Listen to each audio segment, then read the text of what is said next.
But like when I struggle the most is obviously in the middle of the night, but also like first thing in the morning when I'm just trying to like get myself ready for the new day.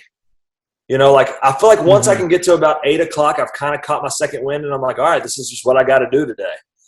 But man, when we're up, we're normally up at about like anywhere from 1 to 2-ish a.m. He's up for about an hour, and then he's up again from anywhere from like 3:30 to 5.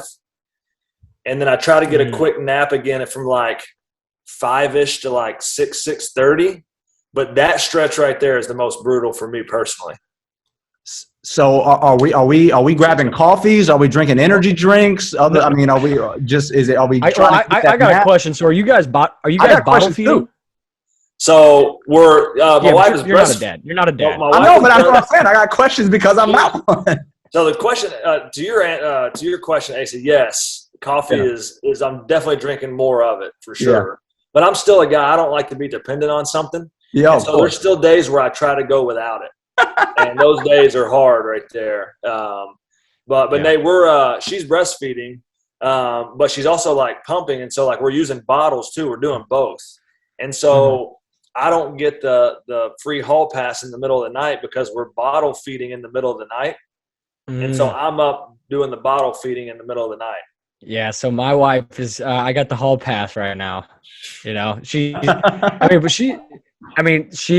so I wake up this morning and I'm like, whoa.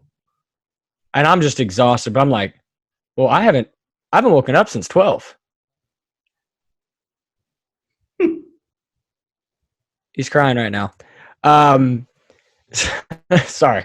I was like, I haven't woken up since 12. Like I've slept for 6 hours. I said, this is great. And then I turned over to Brooke. I said, Brooke, how are you? She's like, I slept for 2 hours. I said, yikes. I know. I was like, you can wake me up. She was like, by the point like that I've already fed him and he uses the restroom. It's like, I'm not going to wake you up at that point. Like I'm already up. So I'm just going to change it. I was like, you know, you got a servant heart, honey. So this is why I married you. But no doubt, I feel terrible that I can't help you. The best sleep I've gotten literally are the 2 recruiting weekends we had and I was out of town. Wow. Oh, I believe. Oh, that says Since I've been home, I mean, it's rough. It's rough sleeping, man. It's basically like 2 stretches of anywhere from like, I'd say 2.5 to 3.5 hours, 2 stretches of that. Yeah. Oh my gosh. So you're just looking for naps anywhere and everywhere right now. Yeah, but the problem is, like, you can get home from work. I mean, I got home today like 4:30, and like she wanted to shower because she's been doing stuff all day. So like I came home and right away I was like dealing with him. Yeah. So honestly, I have not gotten a nap in a really long time. Yeah. So I do have a question. Like what they always say, like the moment, you know, you have a child, like your life changes, like you like your eyes are like, it's just a life altering moment. What have Nathan, yours was born, 2 weeks ago almost. Tyler, you said you were March 30th. What was one of the things that kind of just kind of like overwhelmed? What were you overwhelmed with that moment that y'all just both experienced? I mean, what moment overwhelmed you? What was going on? When you answer that as well, what went into the name Luca? That's for you too, Nathan. That's for you too. What went into the name Luca? That's not just for Coach Tyler. I thought it was just for. No, y'all both experienced like a life altering event. I just want to know like kind of what it's been like since it's happened. Yeah. For me, honestly, and Nate may feel differently about this. But I remember talking to my preacher prior to, us having Luca, and I didn't have this just like overwhelming like love and joy like my wife did. I mean, she was like, he's the most beautiful thing I've ever seen, and all that. And I definitely think that's motherly instincts. Mm-hmm. My more life altering was thinking in the future of, okay, now I have someone that is under my guidance that I'm gonna, have to, show right from wrong. And so mine is more almost like a delayed anxiety of when he has a mind that can think through things and he looks to me for advice. I think that's where it was life changing for me, because right away you have this, you have more of an overwhelming sense of I'm responsible for a human being for the next however many years I have, on this earth. Yeah. That you do not have prior.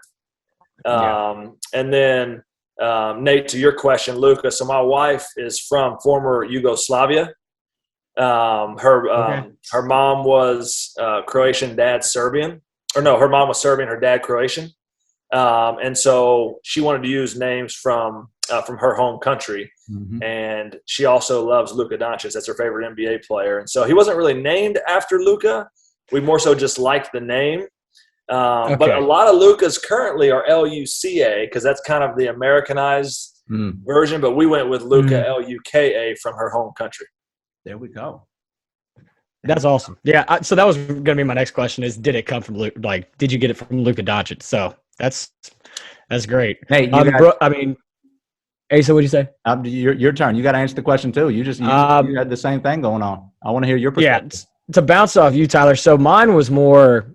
So we went through 24 hours of labor at the hospital, and it was pretty tough. So we go through it. All of a sudden, I guess we get admitted to the hospital on Tuesday morning on the 19th at 5:50. Get there, everything starts. They break her water. She's whatever, dilated. So we walk through the whole day. All of a sudden, 11 o'clock, she hits 8 centimeters. So we're like, oh, we're down, it's the home stretch. We're going, well, all of a sudden I was like, all right, I'm going to take a quick power nap. I was like, it's 12 o'clock. Or I guess we waited 2 hours and it was still a little bit slow. And so it's 1 o'clock and I'm like, all right, I'm going to take a quick power nap. And I was like, I'm sure they'll come in a second and then it'll be time and let's go. So fell asleep for about an hour, 40 minutes, wake up and the nurse was in there saying that, hey, he's out of position.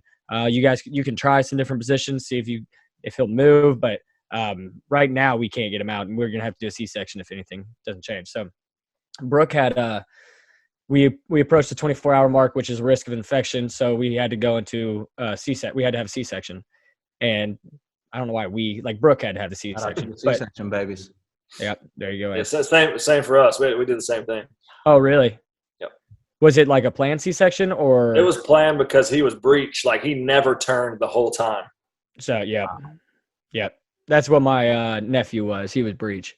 But, yeah, but we didn't think it was going to be that way. So all of a sudden it was and my wife was just like, no, I do not want to have a C-section. I do not want to have a C-section. That's all she talked about for 9 months. And then all of a sudden it's we're having a C-section. And so she's freaking out. I'm trying to remain calm while actually freaking out, but I'm trying to hey, we finally get to see our son, whatever. So finally, she goes back and then 10 minutes later I go back. I turn to the guy and I'm like, hey, how long will it be? And he's like, probably within the next 10 minutes. I was like, okay, cool. And she is just I can tell, I can see she's fearful. And she's also on a ton of drugs probably, but she's also fearful. And right as all of a sudden it was within 2 minutes of him saying that, I heard him cry and I just started crying because all I could think about was how beautiful Brooke was in that moment, how all of that stuff that she went through was to get him. And so they were like, do you want to go over there and hold him? I was like, no, I'm not leaving my wife right now. I don't as much as I love him right now, it's man, I love my wife even more during this moment. So is it life altering? I think it just made me love my wife even more, if that makes sense. Certainly. But yeah, it's kind of crazy that they kind of look like aliens at first. I mean, that's just what babies look like. But and I always thought that I was no, babies are not cute. Anybody that says it, it's not true. And then I looked at mine and I was like, man, he's kind of cute. All right. Oh my goodness. But anyway, hey, let's talk about some basketball or something. Yeah, let's talk some basketball here in a little bit. Congratulations first of all, congratulations to both of you two. We got some new fathers here. Congratulations. I'm super excited for both y'all. Nate, I know y'all are ecstatic too. Coach Holloway, you as well. So let's go ahead and get into it. We got Coach Tyler Holloway on the show with us today. He is the assistant coach at Belmont. He played at Murray State under Billy Kennedy. You are from Decatur, Alabama, correct? Decatur, Alabama. Went on to be a GA at Belmont, I believe an ops guy at Belmont, and you've been at Belmont ever since. You've been there 13 seasons. Coach, appreciate you coming on the pod today. How you doing? Appreciate you guys having me, man. Doing great. Enjoy watching some of these that you guys have done. So it's always a good time. So I'm appreciative that you guys asked me to be on here. For sure, man. For sure. All right. What's going up in the springtime? I mean, what you up to as a coach? What y'all looking at? What are you kind of looking forward to? In this time of year as a coach? Congrats on our spring, by the way. Say it again, I'm sorry. I said congrats on your recent commitment, by the way. Yeah, thank you very much. Our spring's been a little bit different than normal springs because we lost so much in graduating 5 seniors. We had 2 guys leave the program as well in the transfer portal. So our spring was a little bit different, having to navigate the transfer portal a little bit, which is something that we have not had to do in the past, except for maybe one other time. So it's been a little bit busy in terms of that. And it's also been odd because we've had 2 guys injured. So we only had 4 and 5 guys at most of our workouts here in the spring, which was extremely odd because these last 2 years we had returned our entire team. And so weight workouts and spring workouts have looked more like, practices and normal weight workouts. So it was kind of an odd spring for us, but we feel like we got some good additions. We're excited about our high school guys that are coming in, and hopefully that'll kind of propel us to have a good summer. Yeah. All right. Okay. Well, I'll tell you what, let's back up a little bit real quick. Just talk to us about your upbringing with basketball and, from Decatur, Alabama to Murray State. Yeah, born and raised in Decatur, Alabama. Grew up kind of playing all sports. My mom made me play baseball through my freshman year because she thought that was the only sport I was going to be able to make it in. And so I had to play my freshman year, and then I literally quit after the last game and totally focused on basketball. It's I've got a little bit of ADD, and so sitting out there at shortstop for those long innings was not doing it for me. Hey, you and me are, yes, both of us. And so literally my full focus turned to basketball from that. And it's always been my love. I love the game. I love, the relationship piece of it. I love the X's and O's. So I went, was not heavily recruited coming out of high school. I had one big tournament. We played in the Peach Jam summer going into my senior year, and I had a great tournament. And that's really where all my interest and offers came from. Had never heard of Murray State before, never heard of Murray, Kentucky. But, when I stepped foot on campus, I just kind of, felt like home. Mick Cronin was actually who recruited me there, who's now out at UCLA. And so developed just a good relationship with him and made the commitment to go there. And then that kind of part of my life and something I've loved doing. I'm very thankful to be able to do it for a job. Yeah. Coach, so I have a question real quick before Asa gets into it, because I know Asa's going to keep diving. When you're at Belmont for 13 years, you're a GA, you're a Dobo, you have other opportunities. What drew you in to stay at Belmont? That's a good question. I feel like a lot of people ask me that question. And really the main answer is people is what's made me stay at Belmont. My experience there has been, in my opinion, coaching 101, with the 2 guys that I've been able to be under in terms of, on the floor coaching and how to run a program and doing things the right way. Nashville certainly has helped. Being close to my hometown has helped. Winning has helped. There's been a lot of things that go into it, but there's no doubt the people that we get to be around, the staff that I get to be a part of, the players that we get to coach, our administration, our athletic department, it's what makes Belmont what Belmont is. And I think anybody that's been a part of Belmont would say the same thing. And so between, all that mixed together, it's kind of been, I think I've learned more and gained, and gained more by staying than I have, just bouncing around to fulfill some, coaching ladder or to get different experiences. And while I know that's valuable, I think just as valuable is learning from the people that I've got to learn under at Belmont. Mm-hmm. That's awesome. Man, so what's it like to be? Now you've been at a place 13 years, and not to but a lot of people say great things, right? Like Tyler Holloway, one of the top assistant coaches in the country. You've been here for 13 years.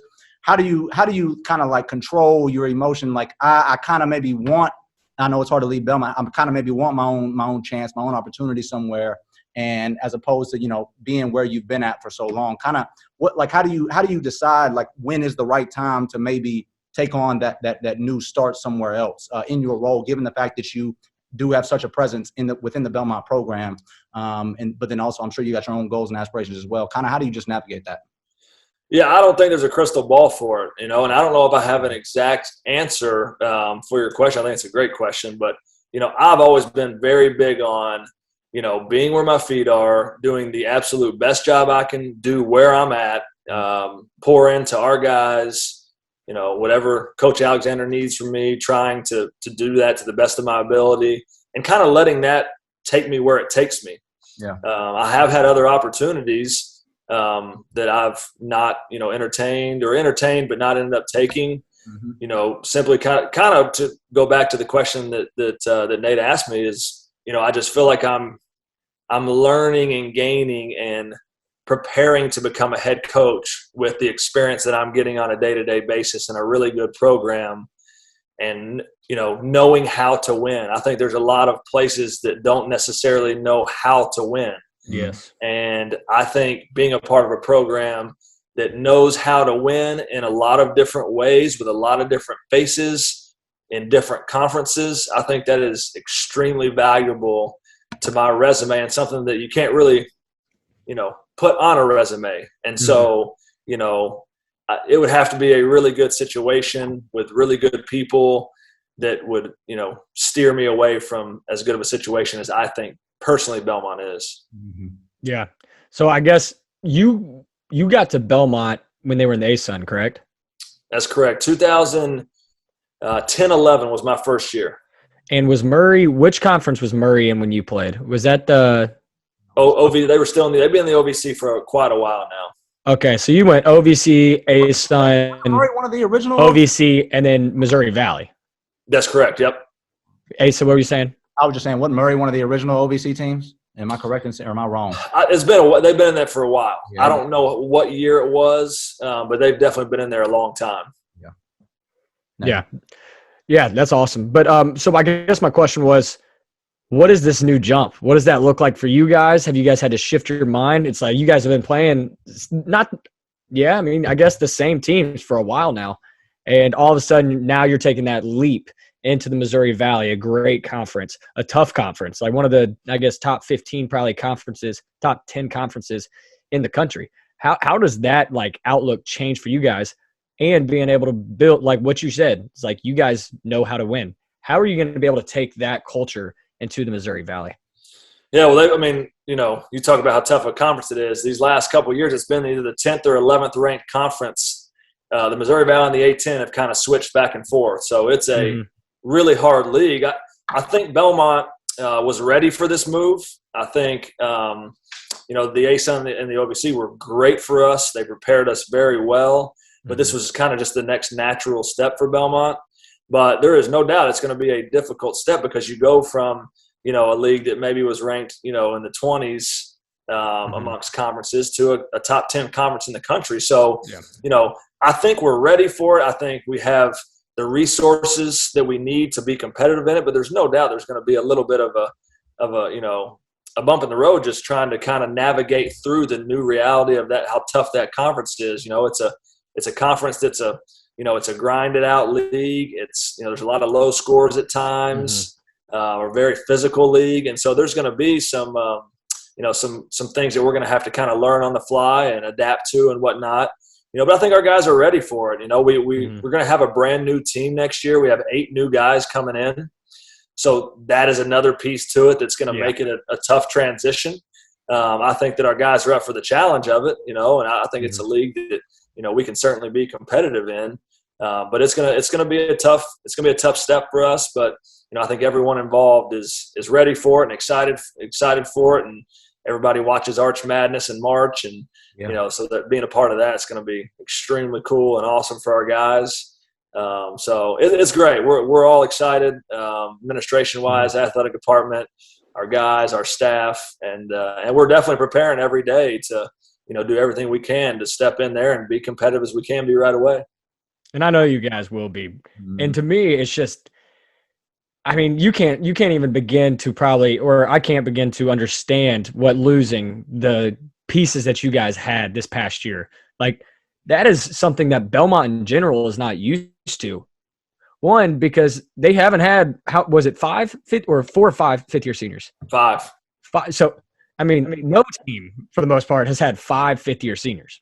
at all. Yeah. Like, It was, I don't know if that's been done before.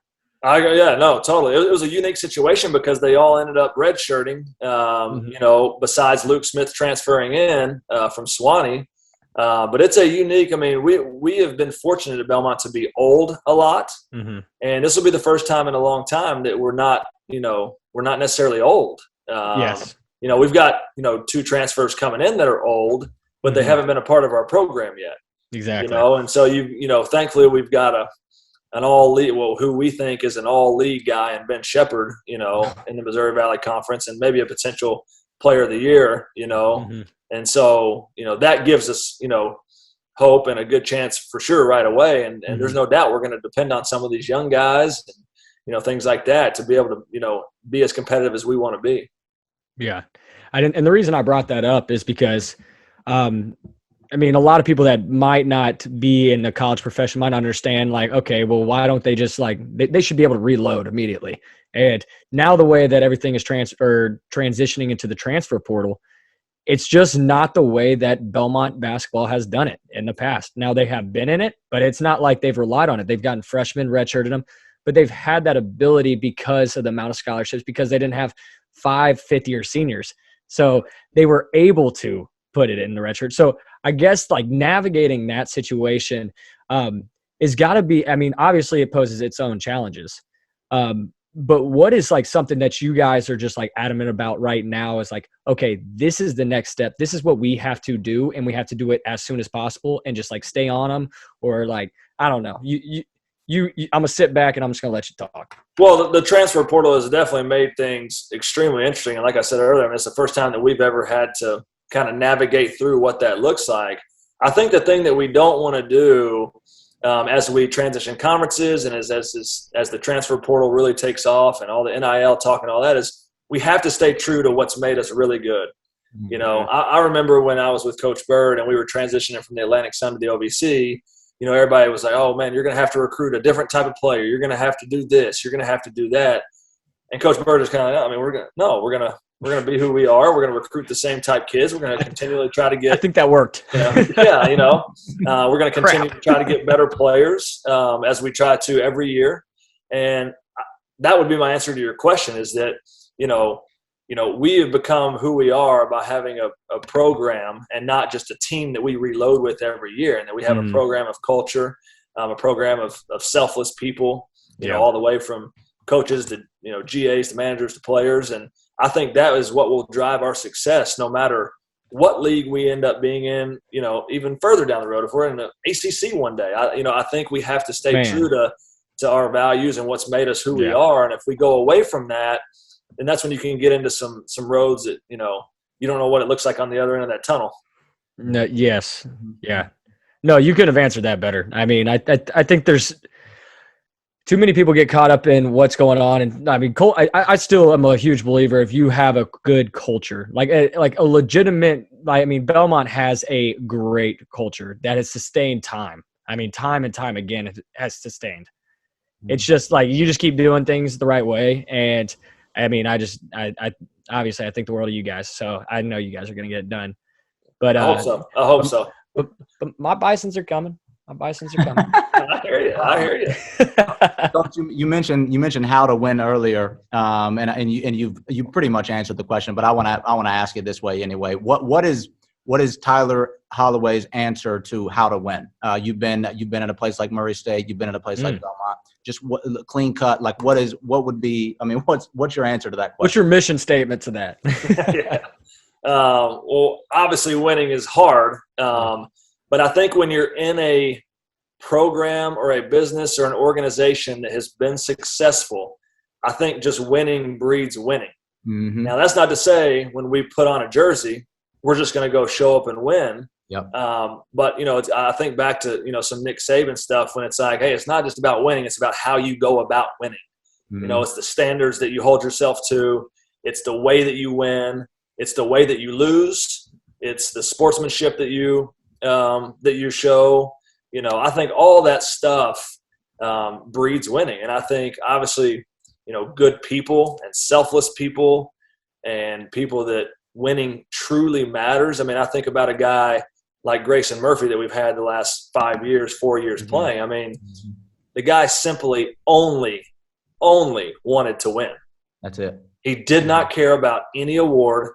If he'd have been player of the year 4 straight years, but we'd have been 15-15, he'd have said he had a terrible career, you know? And so I think recruiting people that are competitive and that want to win above everything else, you know, I think is a big way that you win. I think the way that you prepare, I think, you know, how you handle yourself off the court, you know, I think it all goes hand in hand. There's a process to it. You know, there's not you just show up and you get it done. Now, there's sometimes you can do that because we've been fortunate to have some pretty good players, and, you know, that can happen sometimes. But it's very rare, and there definitely, you know, is some education and some process that goes along to you know, accumulating as many wins as we have done. Dude, winning breeds winning. That is true, man. Because I mean, and back to what you were saying. I mean, everything matters from the head coach down to, you know, everything matters, and it doesn't seem like it does at the time. But you know, the way a locker room is picked up, you know, the way that you set up practice. I mean, just all the stuff matters. And if you forget one little thing here, then that's exactly what's going to happen when you get on the court. You're going to forget a little assignment here or a little detail that should be really second nature. Totally. And that happens too often. So you were a GA under Coach Bird, and then you've been under Casey. I mean, give us kind of some similarities and some differences, and maybe, you know, things just that you learned from them that you might not get from somewhere else. Yeah. Do you wear the sweater? Like what Is that the secret to winning right there? The sweater vest? That is the secret. I've only worn a sweater vest one time, and that was the night that we honored Coach Bird when they renamed the court after him. So that's my only time I've thrown on a sweater vest. Maybe it gave us some good juju or something, though. Yeah. So you're saying you don't have to wear the sweater vest to win? That's not a recommendation. That's not. Yeah. Okay. No. Whatever it takes. You know, I was fortunate. So when I left Murray, I got out of coach. I didn't get into coaching my first year. I was just in Nashville. I did some game operation stuff at Belmont. I interned over at Vanderbilt. Okay. Ended up getting a job offer over at Vanderbilt, doing like sports marketing type stuff. And that's kind of what made me sit down and think, okay, what do I want to do? Yeah. And I emailed Coach Bird because I had known them a little bit through the recruiting process. And basically he had me come in and have a meeting with him and Casey. And that's what led me to getting the GA spot and kind of getting my foot back in the door. So it was literally an email answered by Coach Bird that I never thought would get answered. I just went on the website, saw his emails. I'll shoot him an email. I'm already at Belmont. You know, he doesn't have to go out of his way to make this happen. But there's definitely a lot more similarities than differences between the two. Yeah. They both run their programs extremely well. You know, there's no gray areas in terms of how we're operating. You know, they both really believe in who they are and what they stand for and how they're going to get things done. You know, I think practices definitely look a lot different. Coach Bird was more slow things down, teach a lot more, the intricate details of things. Coach Alexander is going to be more, hey, we're going to get in there, we're going to get our work done, but the pace of practice is going to be a lot quicker, a lot more freedom in terms of how we're going to play offensively within our motion. You know, I used to tell people all the time that you should have never, you know, going back to me talking about the intricate details with Coach Bird, you should have never scouted Coach Bird, his teams, based on out of bounds offense. Because he was going to have 3 or 4 new plays every single game, you know? So like that's what I mean in terms of like the intricate details with Coach Bird. He liked that stuff a lot and kind of, you know, loved to create advantages and, you know, wrinkle teams to death, you know, for lack of a better term. Yes. You know, but Coach Alexander, he is great in game at seeing the game, at remembering the game, remembering plays. Yep. Making the right calls at the right time. I think he's extremely, extremely good at that. You know, he's got a very good just kind of pulse on our team, which I think is a big asset of his in terms of, you know, when to take days off or when we need certain things.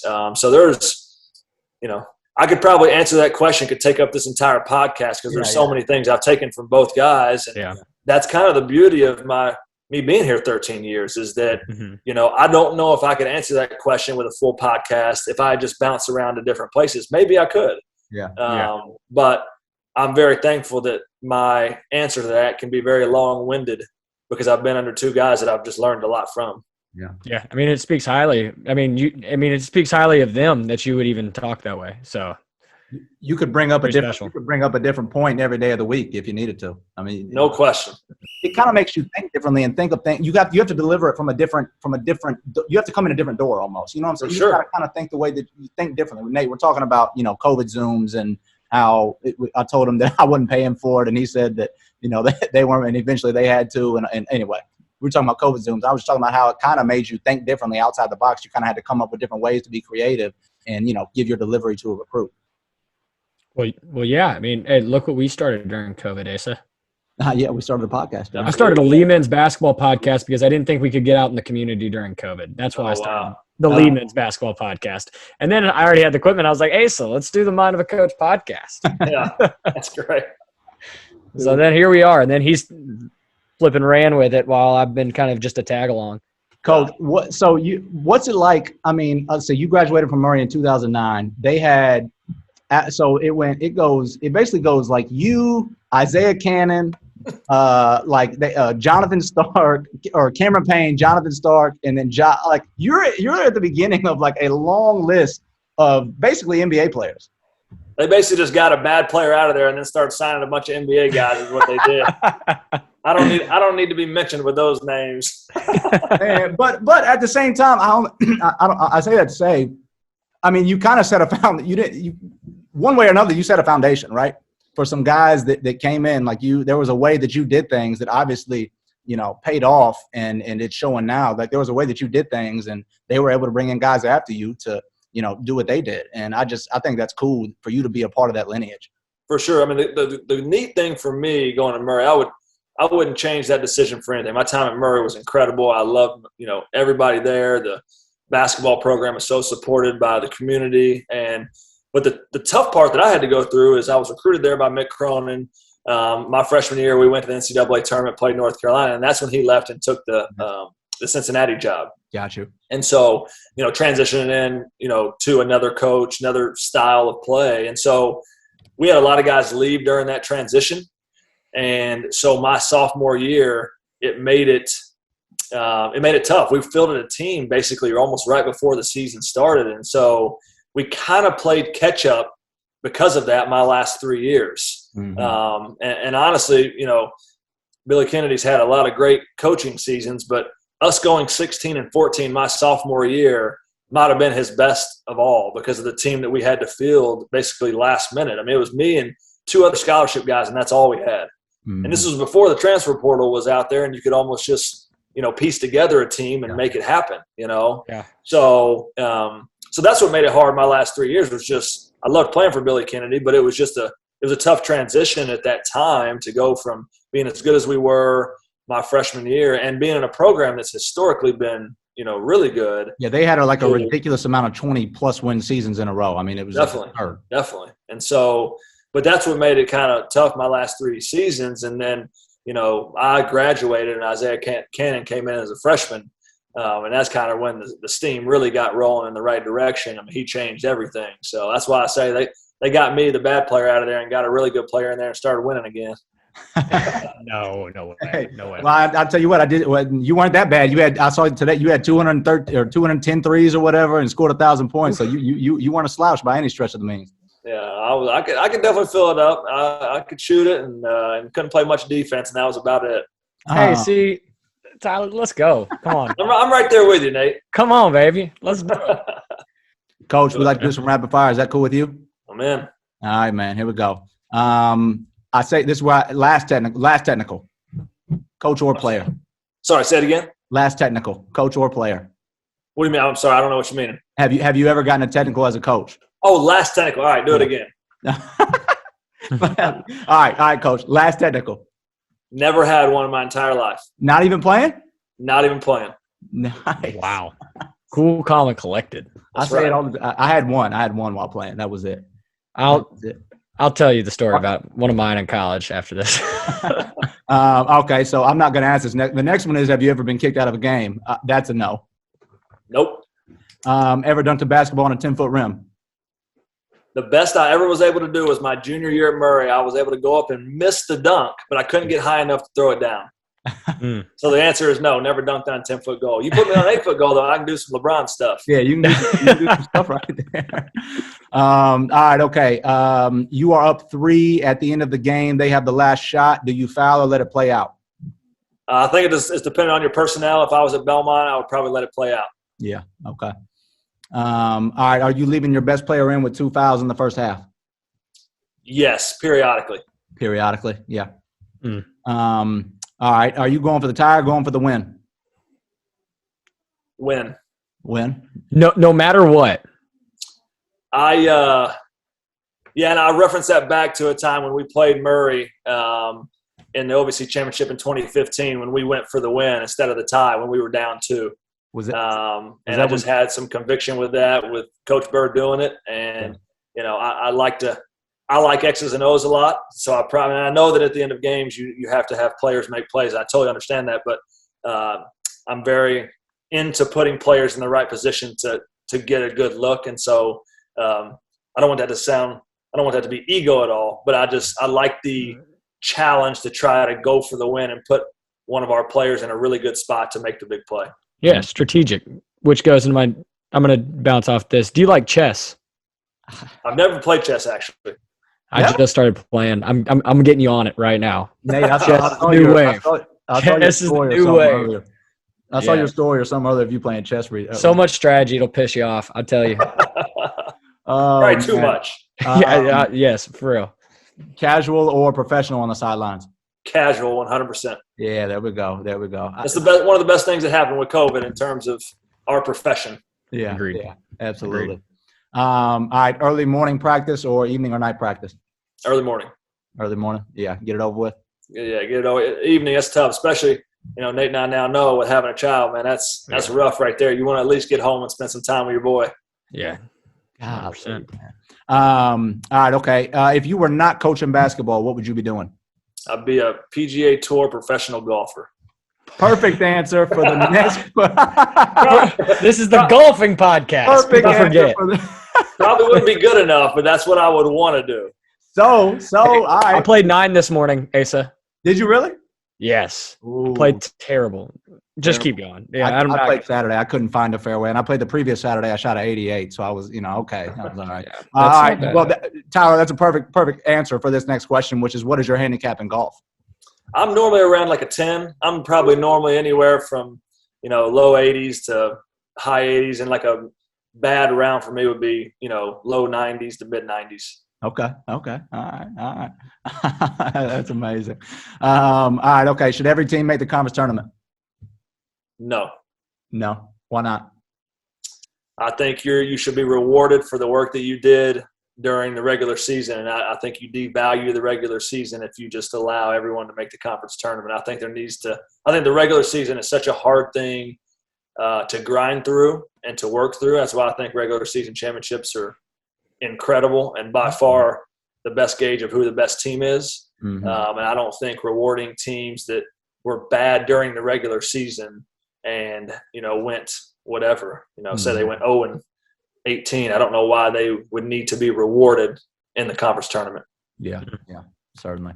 All right, last one. LeBron or Jordan? Jordan. Come on, man. I grew up, man. I think it's all about when you grow up and it is. Who you watched. And growing up, man, I used to have my little rip away, pants, and I'd put on my Space Jam music and try to go dunk on my 6-foot goal like I was Mike, and so it's just I was enamored by him, and so it's a quick answer for me. But I by no means am I a guy that doesn't understand what LeBron has done for the game and how good he is, and he is certainly in that conversation without a doubt. Hey, so you need to put that as a blooper on there. The way you just grunted and said, come on, man. I'm dead. You got to put that on there. Oh, man. I just need one, man. Coach, I got Giannis. You didn't ask me. I got Giannis. You got Giannis? Yeah. All right. Whatever. He's a good one. Let me touch on one thing real quick. What for somebody, you mentioned, you love X's and O's. For somebody that is not, let's say for somebody that is, for a coach that their strength is not X's and O's, what's some advice you could give to them, to get better just at X's and O's? I think I've learned. I personally feel like I have just a natural ability to see the game. I don't know if that's from just playing it or just seeing it in a good way. But I think I've also learned a ton just from watching film. Yeah. I think sometimes guys watching film, they just get narrowly focused on whatever they're doing, whether that's a scouting report or they're just trying to watch a specific thing. And so my advice would be, when you're watching film, kind of have more of an open mind to the whole game.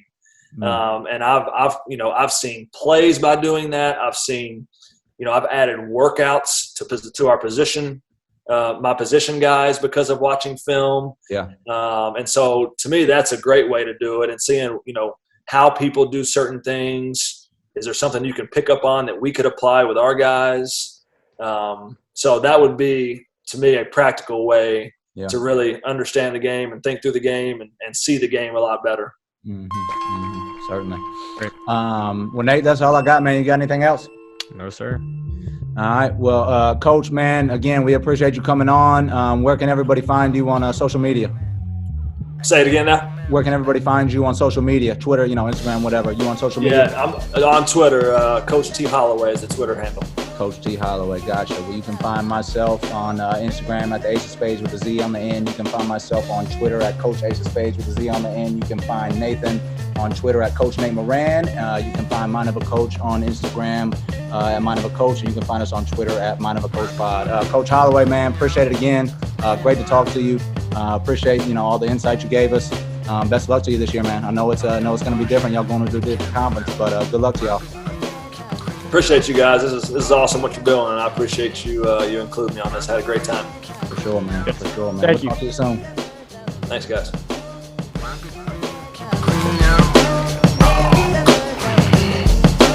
Marcus